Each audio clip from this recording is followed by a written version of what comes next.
प्यारे देशवासियों, नमस्कार। कल मैंने आपको हमारे मुख्य न्यायाधीश महोदय, सर्वोच्च न्यायालय के मुख्य न्यायाधीश महोदय रमन्ना साहब का एक बयान के बारे में बताया था सम्मेलन में। उसी में थोड़ा सा और प्रकाश डालूंगा, कुछ और डिटेल आज आपके सामने मैं रखना चाहूँगा।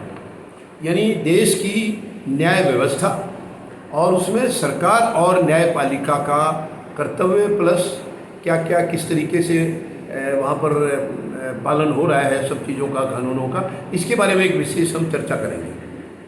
अब जैसे कि कल मुख्यमंत्रियों का और जितने भी उच्च न्यायालय हैं देश भर के, उनके मुख्य न्यायाधीश महोदय, इनका सबका सम्मेलन था, जिसमें खुद प्रधानमंत्री भी हाजिर थे, कानून मंत्री भी थे देश के। ये विज्ञान भवन में सम्मेलन हुआ था और इसके अंदर ही मुख्य न्यायाधीश महोदय ने काफ़ी महत्वपूर्ण बातें कही हैं प्रधानमंत्री की हाजिरी में, उनकी मौजूदगी में, जो कि मुझे नहीं लगता कि हर कोई न्यायाधीश इस तरीके से कर पाएंगे। और वर्तमान में जो प्रधानमंत्री हैं वो तानाशाह प्रधानमंत्री हैं, उनके सामने तो कोई संवैधानिक संस्थाएं तो कोई बोलती नहीं है, वो सारी नतमस्तक हैं। यही सबसे बड़ा दुर्भाग्य है इस देश का। ये लोकतंत्र नहीं है। लोकतंत्र के अंदर विरोध जायज़ होता है, विरोध जरूरी होता है। जरूरी इन द सेंस कि जो भी नीतियाँ गलत हैं सरकार की, उसका विरोध होना चाहिए।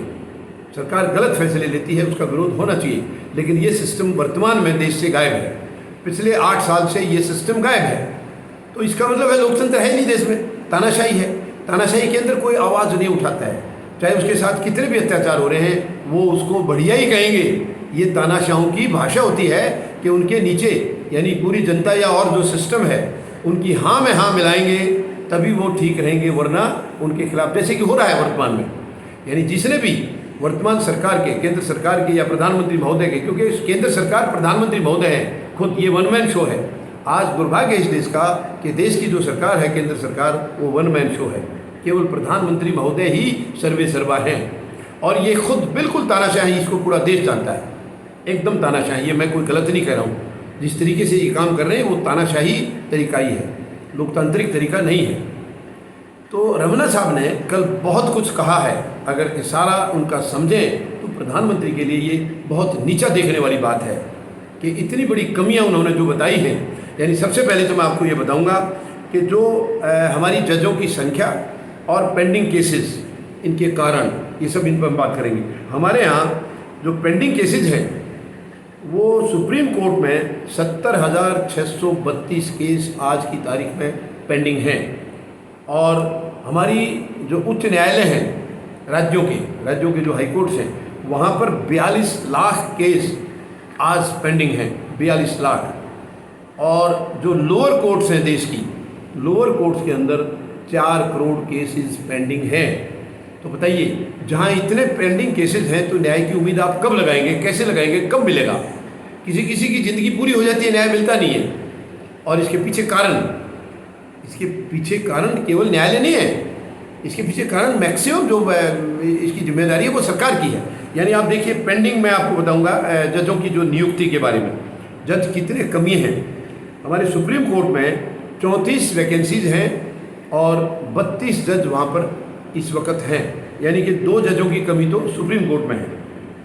इसके अलावा हमारी जो हाई कोर्ट्स में है, हाई कोर्ट में 25 जो हाई कोर्ट हैं देश की, उनमें 1104 जजेस की वैकेंसीज हैं, जहाँ केवल 717 जज इस वक्त हैं। 717, यानी कि सीधी बात है 387 जज कम हैं। इतनी वैकेंसीज खाली हैं, इतनी सीटें खाली हैं। इसके अलावा जो लोअर कोर्ट में 24,000 के करीब वैकेंसीज हैं और जिसमें 19,000 के करीब जजेस हमारे पोस्टेड हैं। तो कहने का मतलब है 5,000 जजेस की वैकेंसीज हैं, इतनी पोस्ट खाली हैं। तो जजों की जहाँ इतनी कमी होगी तो न्याय मिलने में देरी तो होगी, इसमें कोई दो राय नहीं। एक और भी वजह है, न्याय मिलने में देरी की एक और वजह भी है। दूसरी वजह यह है कि सरकार या नीति, मतलब जो कानून या नीति बनाना सरकार का काम होता है और कई बार सरकार इन चीज़ों की परवाह नहीं करती है। अब जो परेशानी में जो होता है, जो भी शख्स परेशानी में होगा, वो आखिरी में उम्मीद उसकी माननीय न्यायालय पर ही टिकती है। तो जो चीज़ें सरकारों को कर देनी चाहिए, जो सरकार के दायरे में आती है उनको निपटा देना चाहिए, वो चीज़ें भी अदालतों में जाती हैं और अदालतों को सुनना पड़ता है। ये भी सर्वोच्च न्यायालय के माननीय न्यायाधीश महोदय ने ये कहा है, मुख्य न्यायाधीश महोदय ने ये कहा है कल कि हमारे पास जब कोई आता है तो हमें सुनना पड़ता है, क्योंकि वो एक उम्मीद लेकर के आता है, उसकी न्यायालय पर उम्मीद होती है, क्योंकि वो सरकार की लेवल से हार मान चुका है, अपने दिल में हार मान चुका है कि वहाँ से न्याय नहीं मिलेगा, तो इसलिए वो अदालत में आता है और अदालत को सुनना पड़ता है, मजबूरी है। बेशक वो अदालत के दायरे का नहीं है सरकार के दायरे का, लेकिन जब सरकार सुनती नहीं है तो क्या करेगा। इससे भी यानी कि फालतू केसेस, बिना मतलब के केसेस भी अदालतों में आ जाते हैं, इससे भी पेंडिंग केसेस बढ़ते हैं, पेंडेंसी जो है वो बढ़ती है, तो ये भी एक कारण है। दूसरा, मुख्य न्यायाधीश महोदय ने बहुत ही कड़वी बात कही है, जो कि प्रधानमंत्री महोदय को चुभी होगी उनके दिल में जाके। उन्होंने कहा है कि आज देश में सबसे बड़ी मुकदमेबाज जो है वो केवल सरकारें हैं, खुद सरकारें हैं सबसे बड़ी मुकदमेबाज।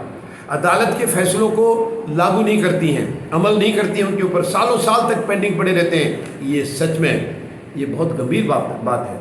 खुद मतलब पूरा देश वहाँ पर हाजिर था, सारे राज्यों के मुख्यमंत्री थे, तमाम राज्यों की हाई कोर्ट्स के चीफ जस्टिसेस थे, देश के प्रधानमंत्री थे, देश के कानून मंत्री थे, तो इसका मतलब पूरा देश वहाँ पर हाजिर था। पूरे देश के सामने माननीय सर्वोच्च न्यायालय के मुख्य न्यायाधीश महोदय ने ये टिप्पणी की है, ये बयान दिया है, तो ये बहुत गंभीर बयान है, चिंताजनक बयान है। इसके ऊपर तुरंत सरकार को अमल करना चाहिए, वरना देश से न्याय खत्म हो जाएगा, देश की उम्मीद खत्म हो जाएगी न्याय की, देशवासियों को न्याय की उम्मीद ही नहीं रहेगी। ये बहुत गंभीर मसला है, बहुत गंभीर मसला है। इसके बाद उन्होंने स्थानीय भाषा के बारे में भी मुख्य न्यायाधीश महोदय ने कहा है कि अदालतों के अंदर आज जैसे अंग्रेजी में हो रही है, हालांकि मैंने आपको एक दिन पहले बताया था कि हरपाल सिंह राणा जी हैं, मतलब सामाजिक कार्यकर्ता हैं, सोशल वर्कर हैं, ये बहुत बड़े कई इश्यूज़ पर काम कर रहे हैं। इन्होंने भी अदालतों में स्थानीय भाषा के इस्तेमाल के लिए बहुत बड़ी कामयाबी हासिल की थी। कई जगह ये शुरू हो चुके हैं, मतलब हिंदी भाषा के जजेज भी वहाँ पोस्टिंग हो गए, हिंदी विभाग भी बन गया, काफ़ी कुछ हुआ है, लेकिन अभी बहुत कुछ होना बाकी है, बहुत कुछ होना बाकी है।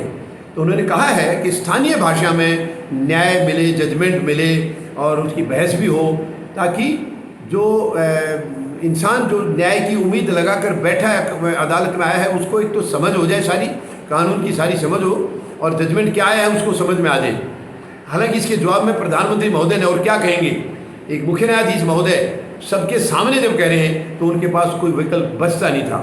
उन्होंने यही कहा है कि हम कोशिश कर रहे हैं, जजेस की वैकेंसी भी हम भरने की कोशिश कर रहे हैं, और जो स्थानीय भाषा के भी हम जो है इसको विस्तार के लिए हम कोशिश करें। तो ये कोशिश करना, एक प्रधानमंत्री के मुंह से ये शब्द शोभा नहीं देता है। क्या होता है कोशिश? ये चीज़ें अदालतों में जजों की कमी है तो उसको पूरा करना है। कोशिश क्या होती है?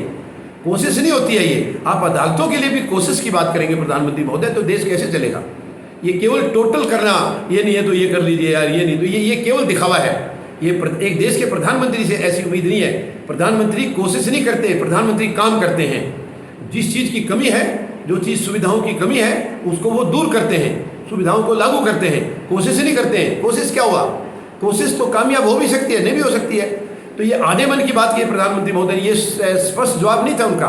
मैं सहमत नहीं हूँ इनसे, संतुष्ट नहीं हूँ मैं इनके जवाब से, बिल्कुल साफ कह रहा हूँ। एक प्रधानमंत्री, वो तो मजबूरी थी उनकी, जब एक मुख्य न्यायाधीश महोदय ने इतना बड़ा प्रहार किया है सरकार के ऊपर, सच्चा प्रहार, बिल्कुल कड़वी सच्चाई को उन्होंने बयान कर दिया है, जो कि नॉर्मली बहुत सारे जजेस करते नहीं हैं। तो उनके पास कुछ तो बोलना ही था, बोलने के लिए उनके पास कुछ बचा ही नहीं है।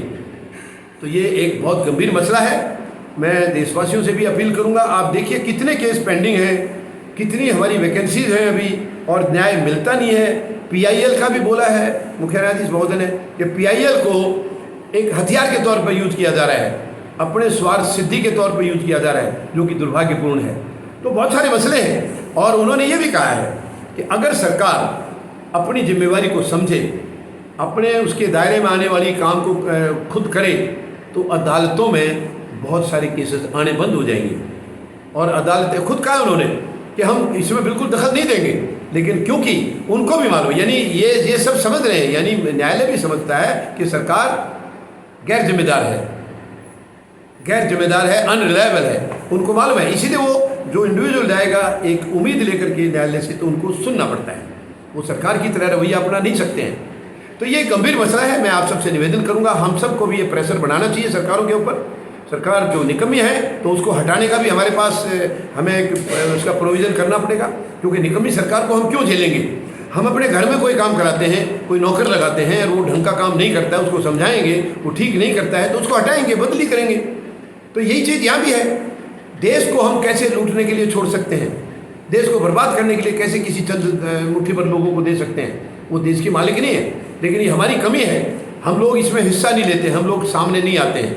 हम जो हो रहा है उसको देखते रहते हैं या उसको झेलते रहते हैं, उसको सहन करते रहते हैं। ये आदत हमें बंद करनी होगी, ये आदत बदलनी होगी।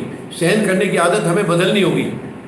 हमें वो कराना होगा जो उनका फ़र्ज है, जिसके लिए वो बैठे और वो एहसान नहीं कर रहे हैं। बहुत सारी सुविधाएं ले रहे हैं, वो दुनिया भर की सैलरी ले रहे हैं, पेंशन ले रहे हैं, जबकि पेंशन का उनको हक नहीं है। जो 20-15 साल नौकरी कर रहे हैं पैरामिलिट्री वाले हमारे, उनको पेंशन नहीं है। और इनको एक दिन के लिए चुनकर आ जाए वो पेंशन होगी लागू, ये गलत है। इसकी भी हम लड़ाई लड़ेंगे और ये हम बंद कराएंगे सिस्टम। लेकिन वर्तमान में बहुत सारी खामियां हैं, सरकार के कामकाज में बहुत सारी खामियां हैं। माननीय सर्वोच्च न्यायालय ने काफ़ी कुछ पॉइंट आउट किया है, लेकिन हम सबको एक गंभीरता से लड़ाई लड़नी होगी। देशवासियों को आगे आना होगा। मैं आपको विश्वास दिलाता हूँ, फौजी जनता पार्टी बिल्कुल आपके साथ खड़ी है और ये लड़ाई हम गंभीरता से लड़ेंगे और जीतेंगे और देश को लुटने नहीं देंगे, देश को बर्बाद नहीं होने देंगे। ये हम सबका एक संकल्प है। मुझे पूरी उम्मीद है आप मेरी इस अपील से सहमत होंगे और फौजी जनता पार्टी का हिस्सा बनेंगे, ताकि हम देश को बर्बादी से बचा सकें, लूटने से बचा सकें, गलत लोगों को बाहर कर सकें और एक संवैधानिक सरकार का गठन कर सकें, जिसमें गरीब, मजदूर, जवान और किसान ये सच्चे जनप्रतिनिधि के तौर पर चुन करके जाएंगे। तभी देश का भला होगा, तभी हर एक वर्ग का काम होगा, सभी वर्गों का। आज कई वर्ग ऐसे हैं बिल्कुल निगलेक्टेड है, उनको आज खाना मिल गया तो 4 दिन खाने की उम्मीद नहीं है। कौन से देश में जी रहे हैं वो? क्या उनके अधिकार नहीं है? क्या उनको इस देश के संसाधनों पर उनका अधिकार नहीं है? ये शर्म की बात है। ये वर्तमान सरकारों की सबसे बड़ी फेलियर है, सबसे बड़ी फेलियर है। और ये स्वार्थ सिद्धि जाहिर करती है कि सरकारें आती है केवल अपना स्वार्थ पूरा करने के लिए, उनको देश से कोई लेना देना नहीं। ये 75 साल में साबित हो गया ही है। अब हमें ये रवैया बदलना होगा। ये सरकार इस किस्म की हमें बाहर करनी होगी और एक संवैधानिक जो देश की सरकार होगी, राष्ट्रीय सरकार होगी, गरीब, मजदूर, जवान और किसान की सरकार होगी, ऐसी सरकार का गठन करना होगा, ताकि हम अपने भारत को महान शहीदों के सपनों का भारत बना सकें। धन्यवाद। जय जवान, जय किसान, जय हिंद।